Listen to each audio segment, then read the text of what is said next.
Hola a todos, soy el profesor Daniel Ramalo. Vamos a continuar con el desarrollo de la unidad 4, en este caso la que correspondería a las patologías osteopáticas.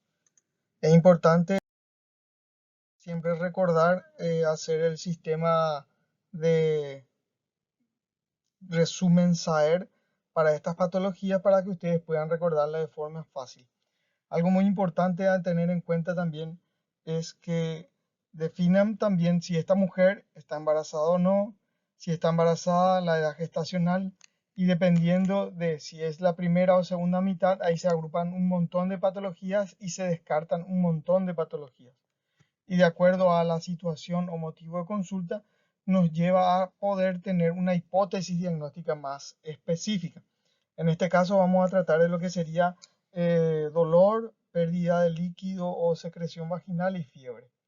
Estamos hablando de una paciente embarazada de la segunda mitad donde se presentan estas patologías de acuerdo a estos motivos de consulta. Si esto mismo se presenta en la primera mitad, correspondería más a lo que sería un aborto séptico o un aborto inevitable dependiendo de cuáles son los signos y síntomas que se presentan en esa mujer para que tengan en cuenta. Entonces ahora estamos hablando de lo que sería una mujer embarazada en la segunda mitad del embarazo. Vamos a ir con lo que sería una amenaza de parto prematuro. Si utilizamos lo que es el sistema SAER para poder resumir esta patología, la situación que traería esa mujer sería básicamente dolor. Como antecedentes tendrían lo que más se correlaciona con eso, pero no necesariamente tiene que estar presente para realizar el diagnóstico. Pero si tiene, generalmente esa es la causa, que son las infecciones, ya sea urogenitales, una vulvovaginitis, una infección urinaria que puede ser alta, baja o incluso asintomática. Recordar también que todo antecedente que tenga como una sobredistensión a nivel del útero puede causar una amenaza de parto prematuro. ¿Qué puede sobredistender el útero? Un feto macrosómico, o sea, el producto aumentado de tamaño, el líquido amniótico aumentado de tamaño, o que tenga el mismo útero algunos miomas que puedan hacer que ese útero a medida que crece comienza a querer desencadenar el parto. También malformaciones uterinas y incompetencia del cuello del útero. Infecciones crónicas, así como también antecedentes de enfermedades crónicas en la paciente como hipertensión, diabetes y obesidad. Entonces, todos estos antecedentes van de la mano en este tipo de pacientes. En cuanto a la evaluación, vamos a tener un útero que tiene una sensibilidad aumentada, que podríamos encontrar una modificación cervical no mayor a 2 centímetros, o a través de la ecografía vamos a valorar que el cuello puede estar acortado. Hay un test laboratorial que se realiza que se llama fibronectina fetal, que acá en Paraguay no se usa, pero sí se usa muchísimo en el extranjero. La fibronectina fetal tiene un valor predictivo negativo. En cuanto a la clínica, que es lo que más utilizamos nosotros porque tenemos un entorno habilitante muy débil, entonces una paciente con molestia en bajo vientre que puede o no tener contracciones que le duelen, como antecedentes tenemos que se va de la mano con algún tipo de infección con factores de riesgo, famoso obesa, hipertensa, diabética, y que al examen físico encontramos un cuello reblandecido, pero si es que tiene una dilatación no es mayor a 2 centímetros. En cuanto a la recomendación, utilizar tocolíticos, ¿sí? ¿Para qué? Para retrasar el parto que puede llegar a producirse por 48 horas, de forma de poder hacer la maduración pulmonar del feto con el corticoide y la neuroprotección con sulfato de magnesio. Desde el punto de vista ecográfico, podemos usar la mnemotecnia TB, le podemos decir, ¿verdad? Que acá valoramos justamente cómo el cuello se va modificando a medida que va progresando esta patología.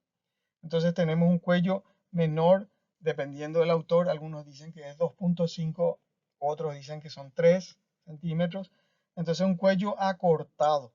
Ese cuello acortado comienza a medida que va progresando a cambiar de forma. Y ustedes ven acá, algunos le llaman copa de champán, también a esta etapa 2. Y cómo se va acortando lo que sería el cuello útil en este tipo de pacientes. ¿Qué sería la definición de esta enfermedad básicamente? Entonces tenemos una embarazada de menos de 37 semanas que tiene probablemente contracciones uterinas que pueden acompañarse o no con dolor y presenta modificaciones cervicales menor a 2 centímetros. Clasifican dependiendo de su edad gestacional. Está justamente, le llaman prematuro extremo cuando es menos de 24 semanas. Después está entre 24 y 34 semanas y más de 34 semanas, que es el que tiene mejor pronóstico. También podemos tener en cuenta el peso según la escala de Lumley, y dependiendo del origen también puede llegar a clasificarse este tipo de patologías. ¿Cómo se diagnostica? Bueno, básicamente la clínica de la Soberana dicen, pero sí es importante tratar de utilizar los métodos auxiliares de diagnóstico. Acá nosotros disponemos de lo que sería la ecografía transvaginal para medir el cuello, que es una forma más objetiva de valorar ese cuello del útero. Y en otros países se utiliza la fibronectina fetal. También podemos solicitar otros análisis de laboratorio para nuestra hipótesis diagnóstica, que se acompaña justamente esta patología de procesos o cuadros infecciosos. ¿Qué es lo que lo produce? Estuvimos viendo anteriormente en el resumen. Básicamente se podrían citar cuadros infecciosos, que es lo que más le acompaña, pero es en un 40 o 50% de los casos. Incluso hay factores inmunológicos y desconocidos. Entonces, todo lo que afecte en este proceso desde el punto de vista hormonal, inmunológico, incluso la misma anatomía uterina que hablamos al inicio, que puede ser una incompetencia cervical o trastornos que se puedan llegar a producir a nivel de los anexos, que como una isquemia o un pequeño desprendimiento, hacen de que esta paciente quiera entrar en trabajo de parto. Las sobredistensiones que estuvimos hablando anteriormente también pueden ocasionar esta patología. Por eso es muy importante, si estas pacientes tienen estos factores de riesgo o sobre todo tienen antecedentes de parto prematuro anterior, hay que hacerle un control más estricto, sobre todo haciendo énfasis en los factores de riesgo que se vayan encontrando. ¿Cómo le afecta a la mamá? Bueno, básicamente no le afecta mucho, salvo su patología crónica que esté descompensada. Ahora, eso sí, al feto sí le afecta mucho porque produce una prematurez, y dependiendo de la edad gestacional tenemos un pronóstico, puede ser favorable o desfavorable. Acá en Paraguay, bueno, dicen que a partir de 1500 hay un pronóstico favorable en la mayoría de nuestra terapia. No así en el extranjero, que sacan fetos ultra pequeñitos. Ahora hay que entender que sale y sobrevive, pero hay que ver qué clase de expectativa de vida a futuro va a tener ese bebé, porque no solamente que sobreviva es el tema, sino que hay que ver también cómo se va desarrollando, qué tipos de daños y repercusiones va a tener desde el punto de vista neurológico y otros órganos y sistemas que sí le va a afectar, porque necesita de muchísimos cuidados este tipo de recién nacido. El manejo va entonces utilizar tocolítico. ¿Para qué? Para tratar de detener el parto por 48 horas, de forma que se puedan realizar la maduración pulmonar con corticoides y la neuroprotección con sulfato de magnesio. Ahí tienen un pequeño esquema.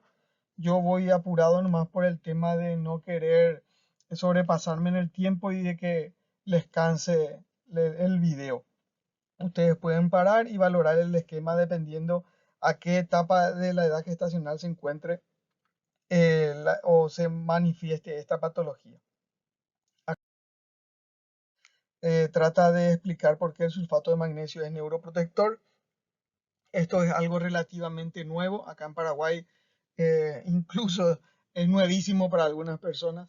No todos lo utilizan, pero es muy importante que se use porque tiene un resultado significativamente favorable para el residuo. Este es un pequeño esquema que nos explica básicamente cómo se produce la contracción. Entonces tenemos justamente que el receptor de membrana, que una vez que se habilita, aumenta el calcio intracelular. Este se une con la canmodulina, que genera después justamente la acción de la cadena ligera de miosina, que con el fósforo y la actina hacen que se produzca después la contracción propiamente dicha. Lo que nosotros queremos es actuar en alguno de estos niveles con algún tocolítico, porque los tocolíticos, los que paran las contracciones, no fueron fabricados para eso justamente, sino que son efectos secundarios de algunas drogas que había sido producen tocólisis.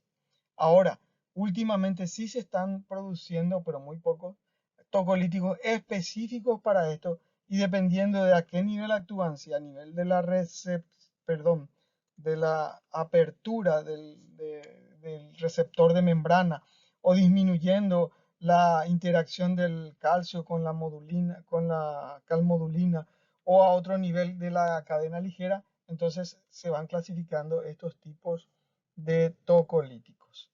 Entonces, acá tenemos justamente los que ya actúan directamente a nivel de la recepción o de la unión de, del calcio con la calmodulina para activar la cadena ligera.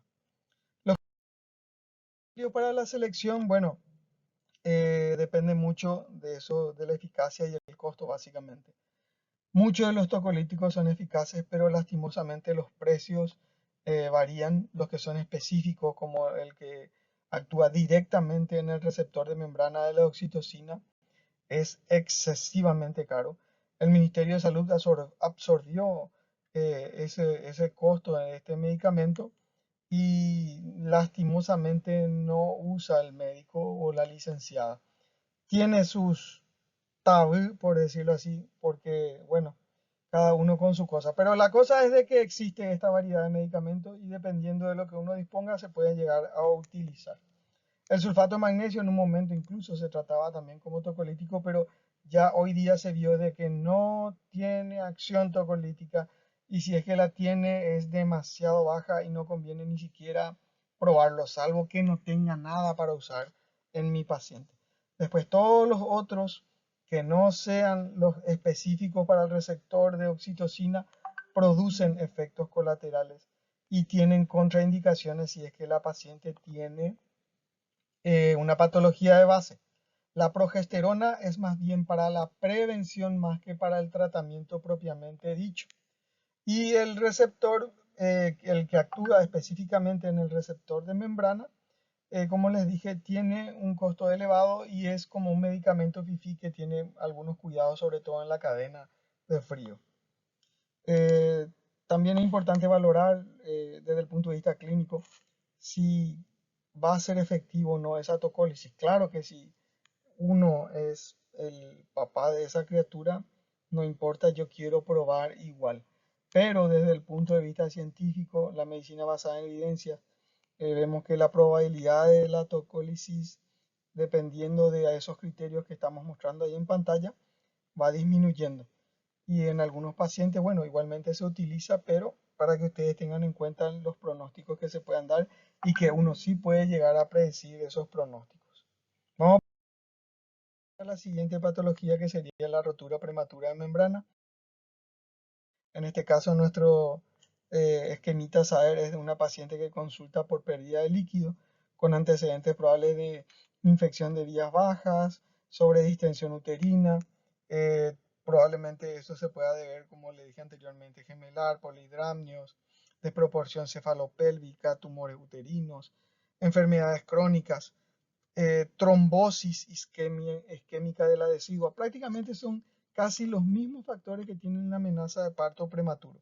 Defecto a nivel de tejido conectivo por encima, como el síndrome de Ehlers-Danlos, traumatismo o el uso, traumatismo no solamente accidentes, estamos hablando de traumatismo de pacientes que se realizaron cirugías ginecológicas previas, o el mismo cerclaje que se hizo esa paciente.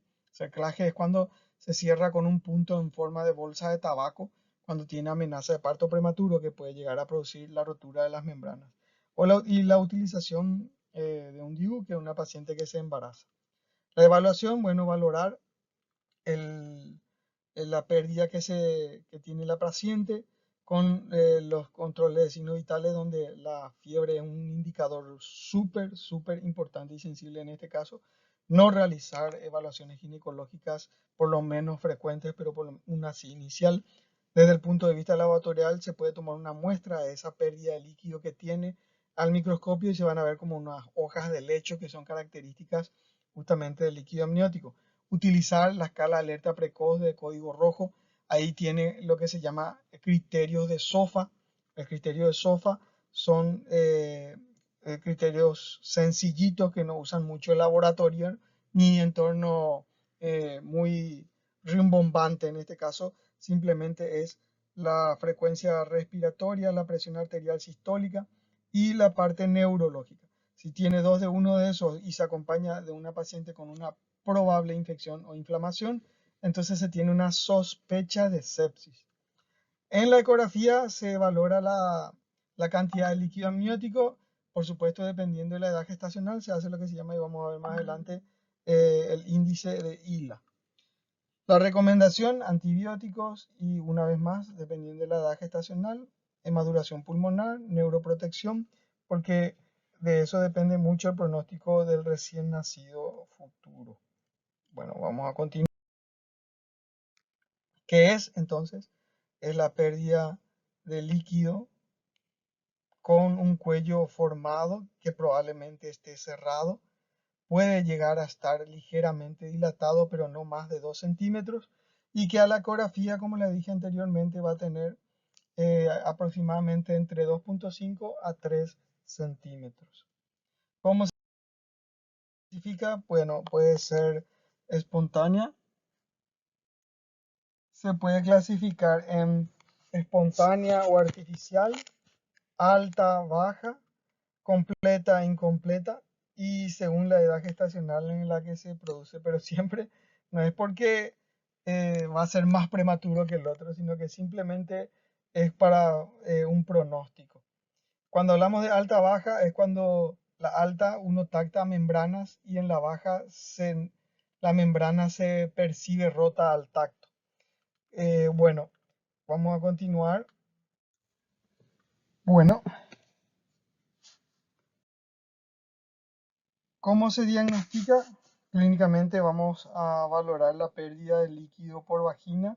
Al hacer una especuloscopía vamos a diferenciar evidentemente si esa pérdida sale del cuello del útero o corresponde a otras cosas que pueden servir para hacer el diagnóstico diferencial.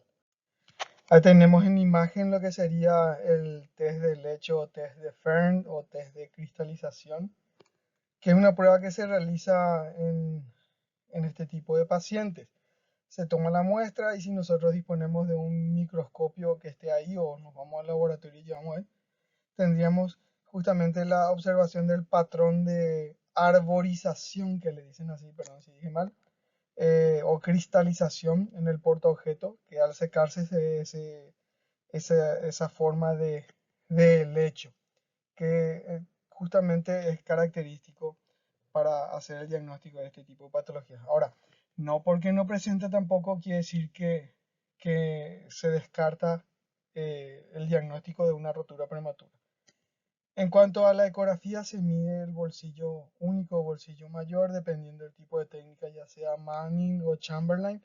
Pero para nosotros la idea es valorar la cantidad de líquido que tiene desde el punto de vista ecográfico. Continuamos. Importante hacer el diagnóstico diferencial si es una leucorrea, si es pérdida de líquido o incluso si es secreción seminal, porque a veces la paciente cree que rompió bolsa, pero es justamente lo que tuvo es simplemente el acto sexual en sí. Entonces todo eso se tiene que descartar. Acá tenemos en imágenes justamente lo que sería el índice de Pelham, que le dicen así, o ILA, que también se conoce, donde se distribuye en cuadrantes y en base a esos cuadrantes se ve el bolsillo si es mayor a 2. Vamos a continuar. ¿Qué es lo que lo produce? Bueno, habíamos hablado anteriormente, se relaciona más frecuentemente con lo que serían las infecciones. También si existe un factor de sobredistensión o trastorno de tipo defecto del tejido conectivo, como estuvimos hablando anteriormente, y factores de riesgo de enfermedades crónicas, que entre ellas se puede encontrar justamente los trastornos inmunológicos e incluso trombosis o isquemia del adhesivo de la placenta. Esperen que acá tengo un problemita para hacer pasar, ahora ahí. ¿Cómo afecta a la madre? Bueno, lo peor que le puede llegar a pasar es que esto pase a ser una coriamnionitis, una sepsis, y esa sepsis evidentemente tiene afectación sistémica, produciendo un shock séptico y muerte materna.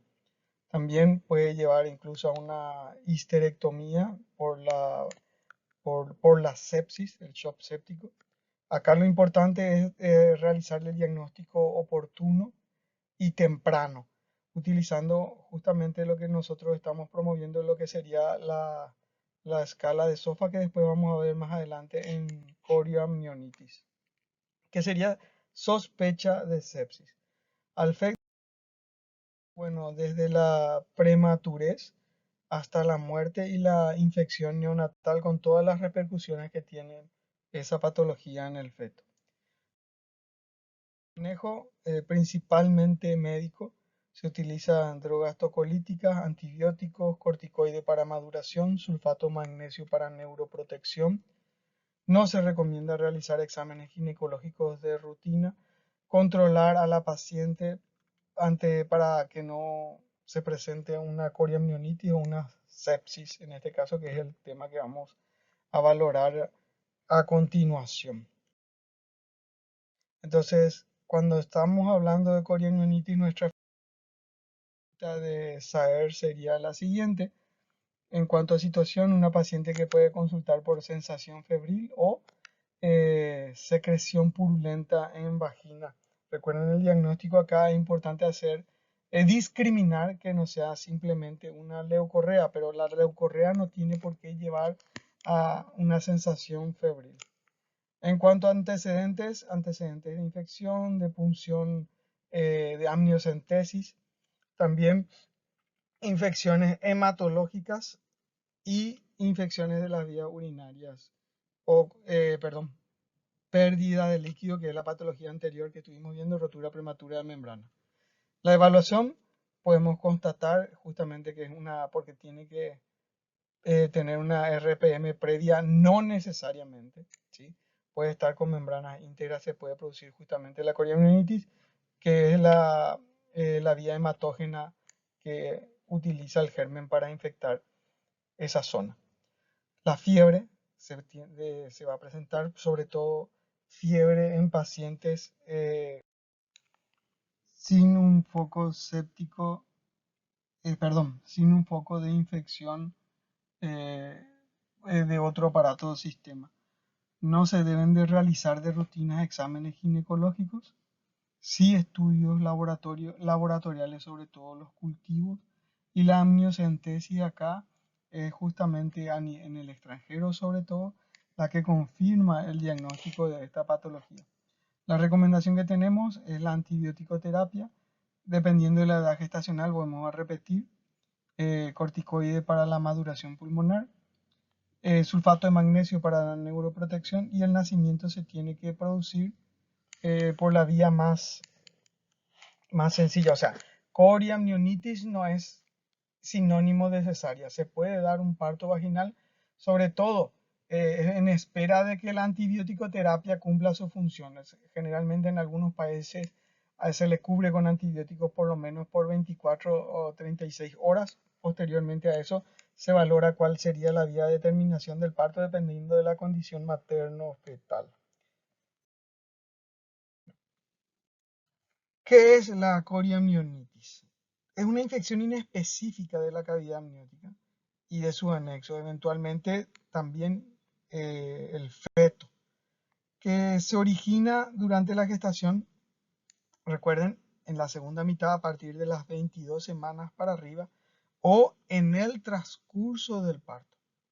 Entonces, es un sinónimo de lo que sería infección del líquido amniótico de las membranas que lo contienen y del contenido mismo que es el producto. También se le denomina infección intraamniótica o amnionitis. Y como les dije anteriormente en el resumen saber, puede estar acompañado o no de una rotura prematura de membranas. Importante antes de la clasificación es saber qué es la triple I, que le dicen así, van a leer en el libro. Triple I es porque habla de inflamación o infección del corión, perdón, voy a repetir. Inflamación y o infección intrauterina del corión y o del amnios. Entonces por eso le llaman triple I. Se clasifica, bueno, acá tenemos justamente la clasificación que puede ser histológica, subclínica o clínica. Recordar que 2 a 11% se complican de estas pacientes. Produce la muerte acá en Paraguay. Generalmente no suele ser muy frecuente, pero cuando se presentan el desenlace no suele ser muy bueno. Vamos a valorar entonces la clasificación desde el punto de vista histológico.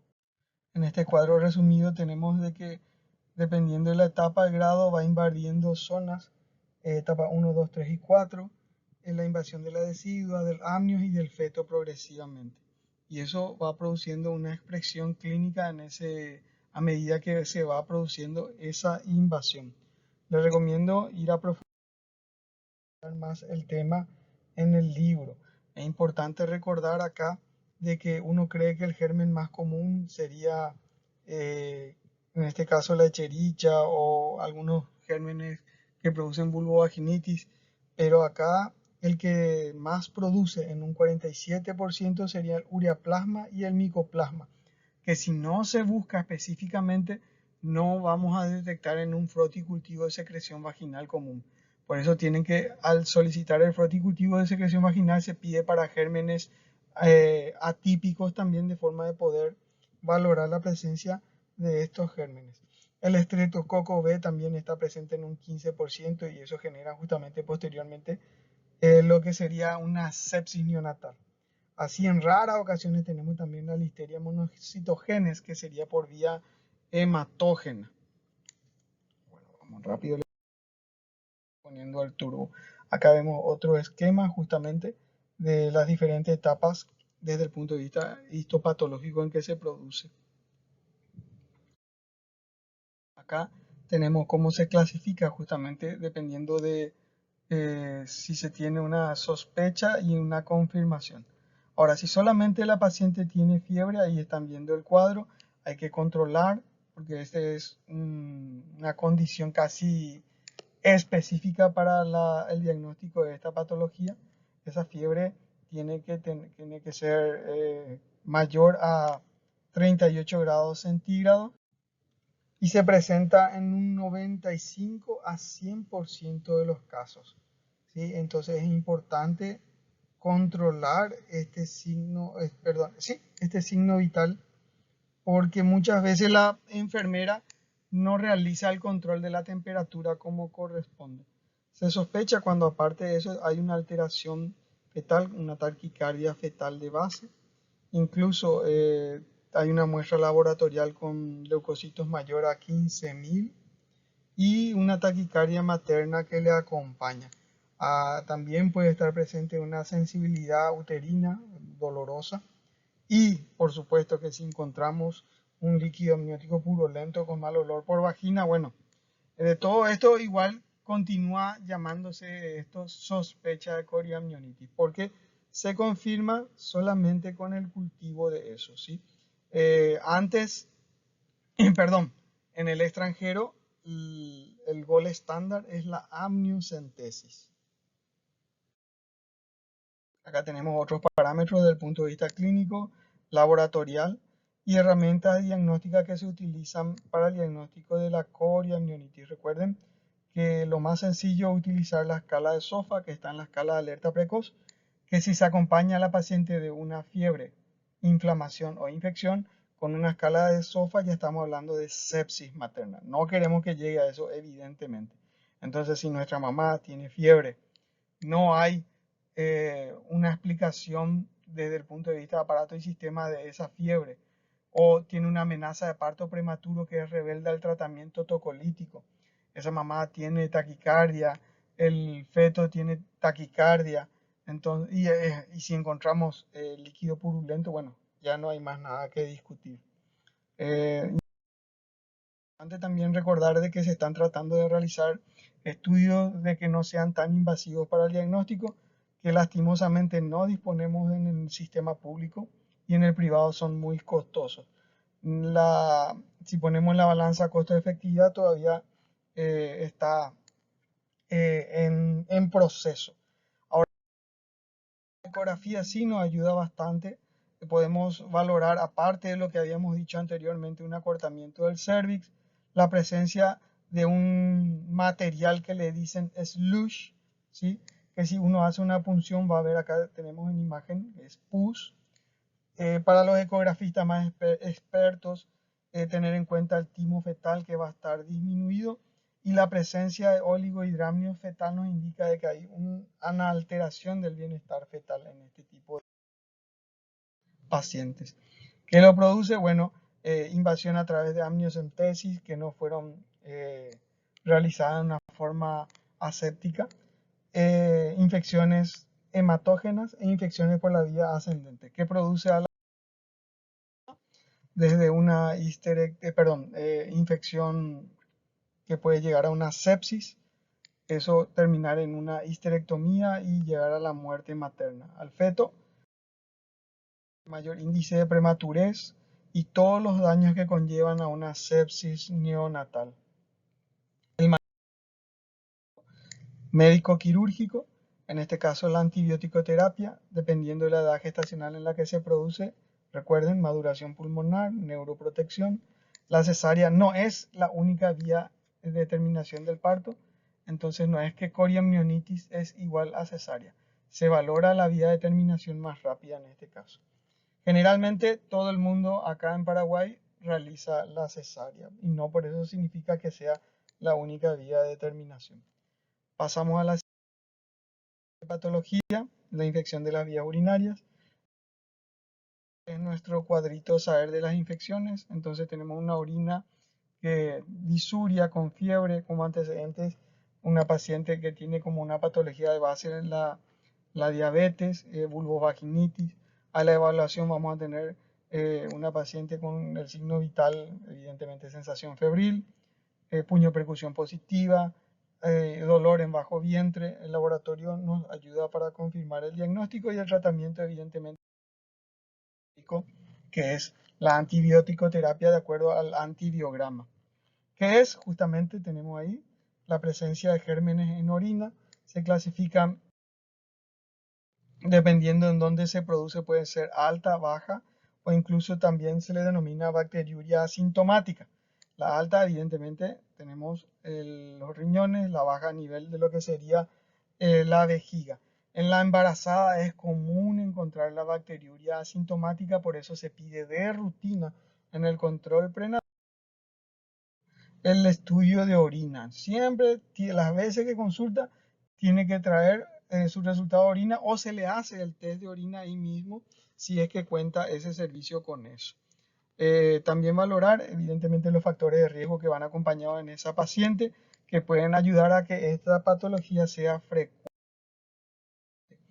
La clínica es fundamental dependiendo de dónde se produce o qué tipo de infección urinaria es. Acá tenemos justamente a nivel de riñón, la vejiga, la uretra.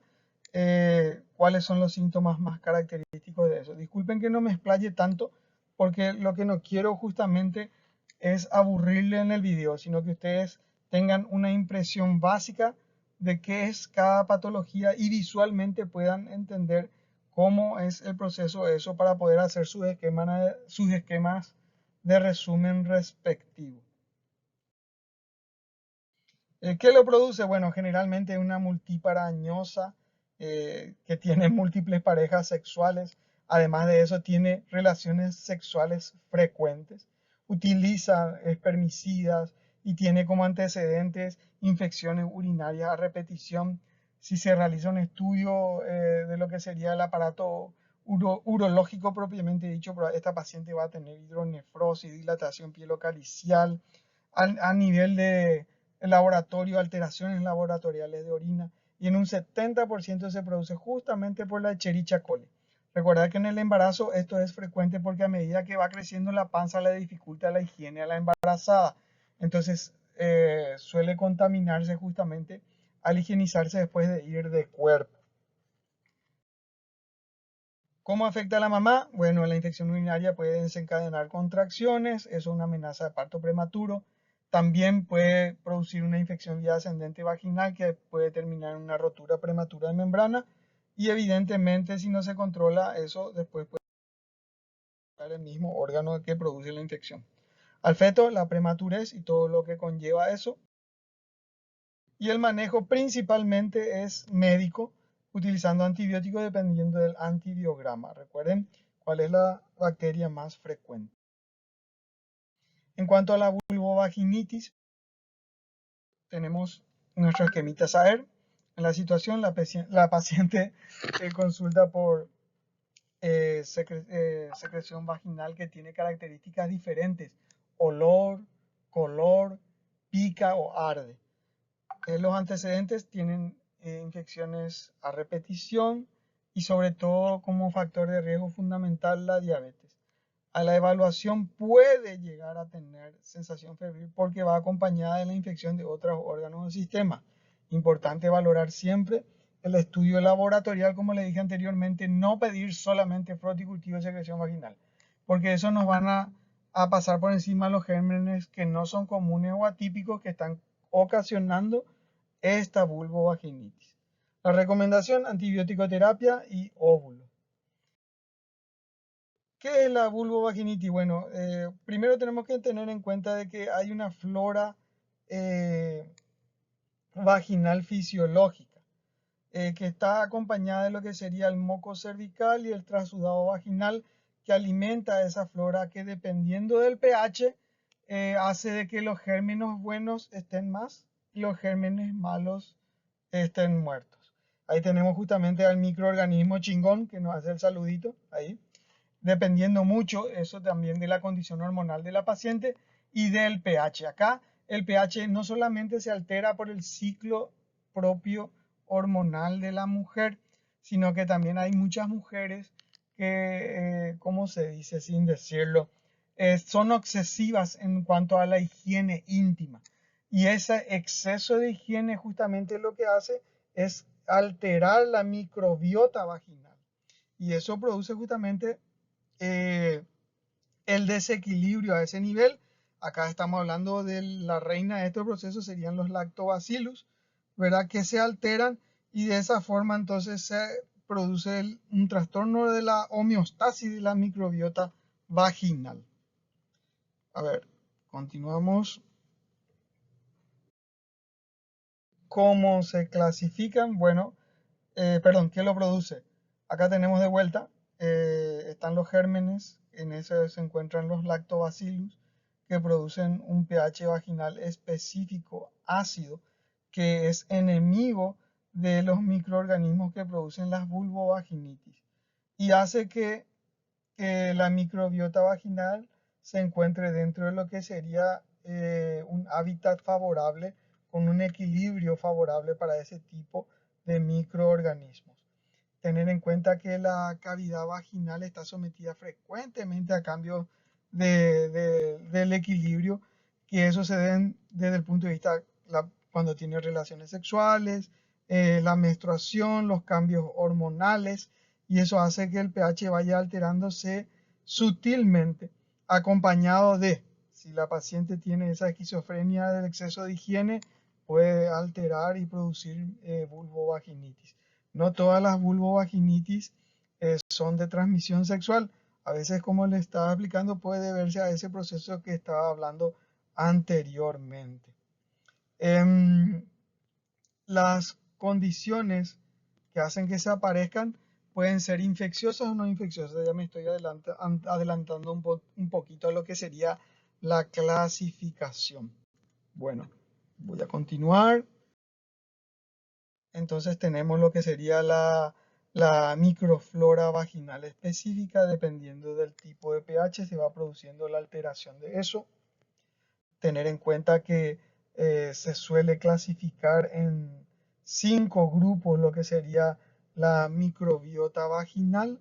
Todavía está en estudio, algunos autores no aceptan esos 5 grupos, pero es importante tener en cuenta porque ahí se van produciendo diferentes tipos de lactobacillus incluso.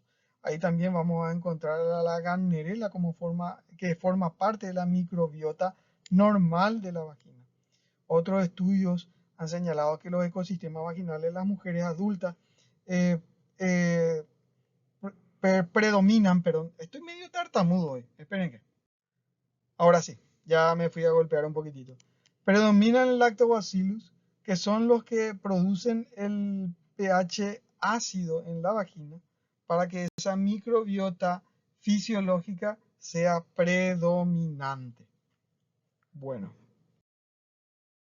acá tenemos, dependiendo de la edad, el tipo de microorganismos que se puede llegar a encontrar en la flora vaginal. Esto tiene niveles también, recuerden que no solamente la edad, sino son los cambios hormonales que se producen en los extremos de la vida de la mujer y dentro de una mujer en edad fértil también su ciclo de vida propiamente dicho. Se clasifican, bueno, en lo que serían infecciosas y no infecciosas. Las no infecciosas estamos hablando que pueden ser por causas inmunológicas. En este caso, las mujeres que utilizan mucho también protectores diarios que irritan la vagina o el exceso de higiene, como dije anteriormente. Las infecciosas propiamente dichas, vamos a hablar de los 3 grupos principales, que serían la bacterial o la vaginosis, la candidiasis y la tricomoniasis. Bueno, ahí están las características de cada uno. Aquí, muchachos.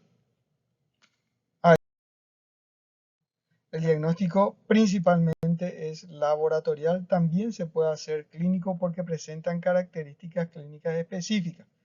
Dependiendo, vuelvo a repetir, del pH, esto hace de que se produzca el tipo de microorganismo preponderante. Están los criterios de Hansel y de Nugget para el diagnóstico laboratorial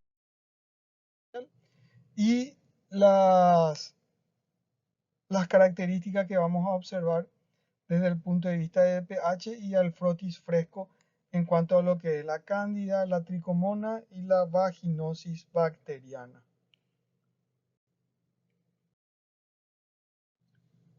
Tener en cuenta cuál es el agente causal de cada uno, los síntomas que producen tienen que diferenciarlos y el tipo de secreción que se presenta también hace a pensar que es ese tipo de patología.